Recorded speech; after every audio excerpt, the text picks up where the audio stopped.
ସରସ୍ୱତୀ ଶିଶୁ ବିଦ୍ୟା ମନ୍ଦିର ଗଜବନ୍ଧଠାରେ ଘର ହିଁ ବିଦ୍ୟାଳୟ କାର୍ଯ୍ୟକ୍ରମ ଅନୁଷ୍ଠିତ ହୋଇଯାଇଛି।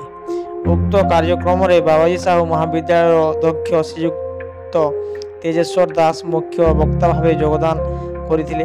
ମାନନୀୟ ଦାସ ଶିଶୁ ବିକାଶରେ ମାଆର ଭୂମିକା ତଥା ଶିଶୁର ଅଗ୍ରଗତିରେ ମାଆର କର୍ତ୍ତବ୍ୟକୁ ଅନେକ ଉଦାହରଣ ଦ୍ୱାରା ମାର୍ଗଦର୍ଶନ କରିଥିଲେ। ପ୍ରଧାନ ଆଚାର୍ଯ୍ୟ କିଶୋର ଚନ୍ଦ୍ର ସାହୁ ଅତିଥି ପରିଚୟ ସହ ଉଦ୍ଦେଶ୍ୟ ଜ୍ଞାପନ କରିଥିବା ବେଳେ ସମ୍ପାଦକ ଶ୍ରୀଯୁକ୍ତ ଡୋଲାମଣି ସେଠ ଧନ୍ୟବାଦ ଅର୍ପଣ କରିଥିଲେ।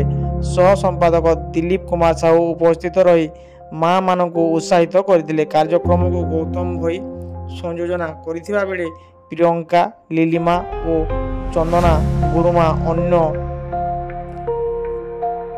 ଅନ୍ୟ କାଳାଂଶ ଗୁଡ଼ିକ ନେଇଥିଲେ।